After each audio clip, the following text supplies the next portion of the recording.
It's the Happy Families Podcast. It's the podcast for the time-poor parent who just wants answers now. Just before we dive into today's podcast, a quick content warning. Today we will be talking about all things intimacy. Well, not all things, but a lot of things intimacy related. The content of today's podcast is not for children. It's for grown-ups. So if you've got the kids in the car or wherever you are and you're listening, and you usually listen to this podcast together, this is your last chance to say, hang on kids, this one's not for you, because this one's just for the grown-ups. I'm a little bit nervous about this one, Kylie. Can I tell you why? Because our son-in-law and our daughter might be listening. They listen to the podcast. And I know what we're going to be talking about today. All right, so let's dive into it. The content warning is taken care of. The question came through to podcasts@happyfamilies.com.au. They said, is it just me or am I the only one who has zero interest in being intimate with my partner? Is it just me or are other people feeling the same way? I remember not long after we'd had baby number 3. Just be careful with what you say here. I'm really nervous about where this is going to go. Walking into the doctor's office and said, I don't think I care if I ever have sex again. I'm glad that changed. Clearly we had 3 more kids, so it did. I said, there must be something wrong with me. He didn't even take it up. We didn't even have a conversation about it. Just move on. Next thing. So a quick experience that I had, I was running a presentation in Sydney many years ago. I was at a private girls' school talking to a group of wellbeing staff. We were doing a wellbeing session. And I was talking about some science that shows that when you are mindful and thinking about what you're doing, your happiness levels are higher. When you're not mindful, that is, when you're thinking about something other than what you're doing, your happiness levels, your wellbeing levels are lower. There was a research paper that was published in the highly prestigious journal Nature, and the number one thing on the list highlighting what people are doing and thinking about at the same time, so therefore they're feeling happy, was, and then I stopped and looked at the group of people in front of me and said, well, what do you think the answer is? I listened to this half a dozen or this dozen strong group of women as they came up with every answer they possibly could, trying to work out what it is that you do and think about it while you're doing. They were saying things like eating. I'm like, no, people don't think about what they're eating. They just put food in their face. Exercising. I'm like, no, people often think about anything except the exercise because it hurts. They kept on coming up with, somebody said sleeping. I'm like, nobody's thinking about anything when they're sleeping. Come on. The one thing that they wouldn't say was sex. They wouldn't say intimacy. And when I finally told them that was the answer, that was top of the list, most of them scoffed. They did the full-on, the guffaw, the kind of thing. Like they just couldn't imagine that was really the number one thing. But it was. So we've asked the question on Facebook, is it just me or am I the only one who has zero interest in being intimate with my partner? So we asked the question on Facebook. We have used some voice actors for some of the responses, and some of you sent us your voice memos via the very easy to use button at happyfamilies.com.au. You just go to the podcasts page, click the button and start talking. I loved Vanessa's response. She said, maybe I'm weird, but I can't relate to this at all. And a follow-on from that was from Apollonia. She said, my husband just has to look at me and I want to jump his bones, so I can't relate. 5 kids aging from 15 years to 15 months and we run a business full-time. What a great response. Any bone jumping going? Let's not go there. Tanil was talking about the difficulty of finding time for intimacy when you've got teenagers. It can so relate, right? Like once the kids start staying up later than you, oh my goodness, so frustrating. She was mentioning how difficult it was, and the Happy Families team jumped in and said, I reckon a solid, could you leave us alone? Your father and I are trying to have sex. Should make the teens scarce for a while. Love the Happy Families team and their sense of humour. I have a close friend who actually tells her children, Sunday is sex day, so leave us alone.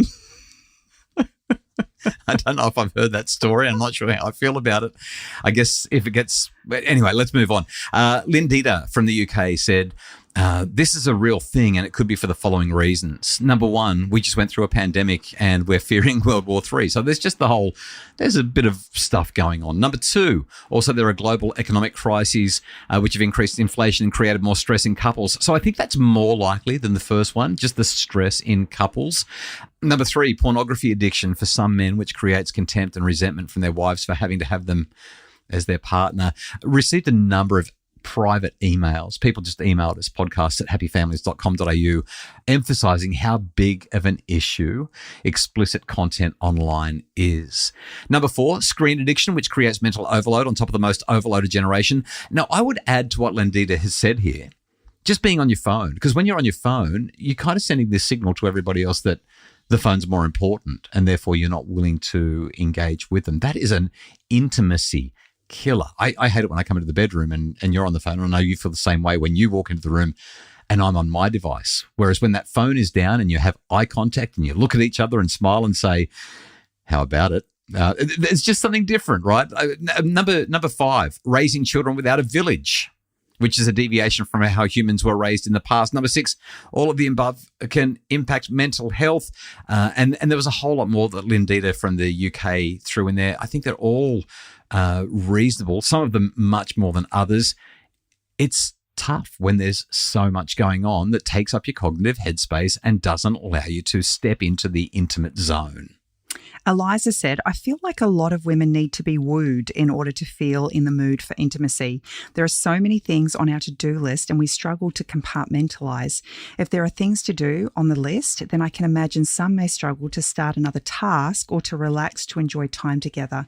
If my list is done, my mind is quiet and it's easier to relax and enjoy intimacy. If hubby contributes to my to-do list, it's even easier to relax and enjoy that intimacy. There is something about that, isn't there? I hear it all the time. Notice the responses that we've had have 100% all been from women. There were only 2 men who jumped on. Both of them didn't do the best job in what they said.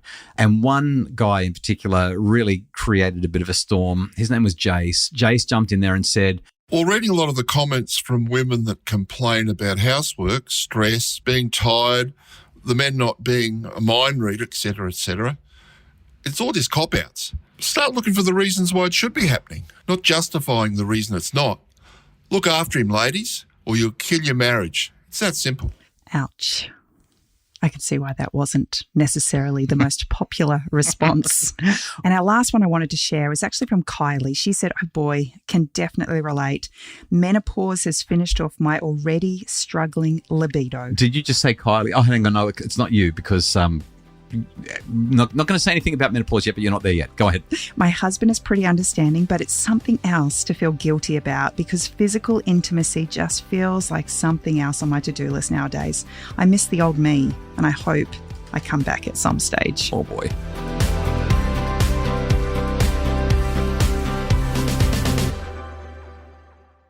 So many comments that we haven't read really talked about the cognitive load, the fact that women are very, very tired, doing so much around the house and often feel like they have to be the mother not only to their children but also to their husband. And when they move into the bedroom, they don't want to continue to feel like their mum. They want to feel like something else, but quite often they're so tired that their head hits the pillow and it's all over. Lots of conversations around perimenopause, menopause, and just so much to do. Sheer exhaustion getting in the way.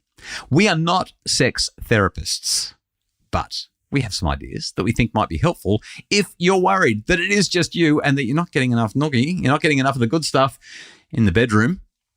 Let's dive into it. According to Emily Nagoski, author of Come As You Are. One of your favourite books in history. I can't believe you said that. And it's a good book. Hey, I liked it as well. You got me reading it. And I mean, I already knew it all. I knew it all, but good book. Science taught Justin that there are 3 essential characteristics of couples who sustain a connection over the long term. And none of them were the characteristics you might have guessed. Yeah, interestingly, not really about cognitive load, certainly not about global warming or World War III or any of that sort of stuff.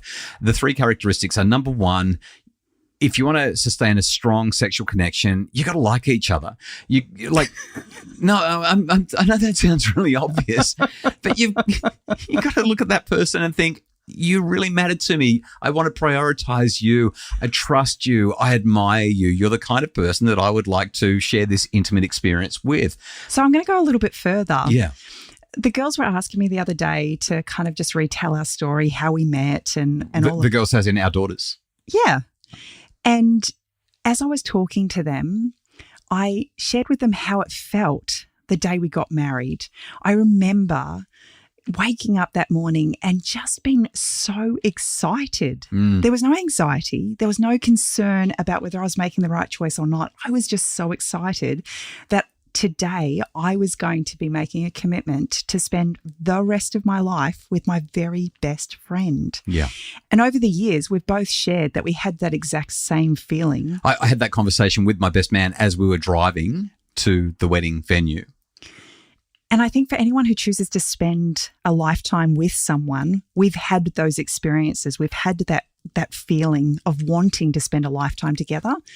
But the next step is actually choosing them every single day. Yeah. And just on that, I can't tell you how many people that I've spoken to who just have this sort of simmering underbelly of resentment towards their spouse or partner. They feel like they're taken for granted. They feel like they do the lion's share of the work. They carry the majority of the load. They do this or they do that, and the other person never does this or never does that. There's sort of like this white anting of the relationship. You have to love each other, like really, really want to be with each other. That friendship, the quality of the relationship, the trust, the admiration, the feelings of we're better when we're together. Those kinds of feelings have got to come first. You're not going to prioritize any kind of intimacy if you don't feel that way about each other. So if you're listening to this podcast and you don't feel like that, it's time to do some work on the relationship. It's time to rebuild the connection. I mean, connection means feeling seen, heard, and valued. So find ways that you can see and hear and value each other again and get that going. Because, oh my goodness, it's so good when you do. And it's not one person's job. It's not your husband's job. It's not your partner's job. We both have to take responsibility for that connection. Okay, here's the second thing. In addition to liking each other and being friends, the couples who sustain strong sexual connections prioritize sex. Like they actually decide that it matters for their relationship and they find opportunities to have that physical intimacy together. It might not always be intercourse. It might be any number of other forms of physical closeness and intimacy, but they absolutely prioritize it. They make sure that they make time to get it on. I think about the enormity of the task of being a parent. Oh, I thought you were going to say the enormity of something else for a second. And how much effort we go to be the very best we can for our children. And yet in a handful of years, your children are going to leave the nest and you're going to be stuck with the other person that's left in the house. I remember Huey Lewis used to sing, "I'm happy to be stuck with you."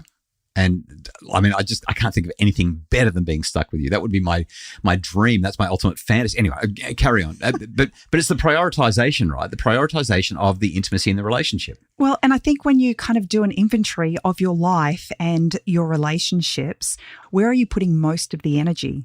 Is it into your children and building those relationships to the detriment of your marriage or relationship? Or are you finding avenues to actually give priority to your partner? Okay, here's the third one. Instead of accepting other people's opinions about how they're supposed to do sex in their partnership, the people who have genuinely strong sexual connection prioritize what's genuinely true for them and what works in their unique relationship. So they're not looking at the articles on news.com.au that tell you how many times the average person does this or does that, or it's just not relevant. What you're focused on is what works in your relationship. And that means being able to have open dialogue and communication with each other. Yeah. Yes. That's where the healthy conversation comes in. Now, we also need to acknowledge sometimes you're not interested and it's got nothing to do with you or your partner. This could be a medical issue or it could be a psychological issue. So it's important that you go and get help if that's the case. We're out of time. So there are two other things that I've learned from that book, Come As You Are by Emily Nagoski. I want to share them, and any men who are listening, this is especially for you. Number one, you need to understand the difference between responsive desire and spontaneous desire. Most men tend to be spontaneously desirous. That is, they see something that they like and they become desirous of that thing. And as a society, we have been, I want to say, brainwashed to think that spontaneous desire is the only way to have a fulfilling loving relationship. Right, because that's the whole Hollywood trope, and it's also completely what pornography is about as well. There's something else, though, that's called responsive desire, and that's the desire that builds over time when you feel seen, heard, and valued. When you feel like somebody cares about you, they're trying to build trust with you. That responsive desire is the thing where maybe right now I'm not feeling like it, but in 10 or 15 or 20 minutes or 30 minutes of cuddling and talking and feeling loved, I might start to feel like it. My body or my psyche starts to respond. Difference between responsiveness and spontaneity when it comes to desire is huge. The other thing that I think is critically important here is, I mean, men are ready to go in, I don't know, anywhere between 10 seconds and 2 minutes.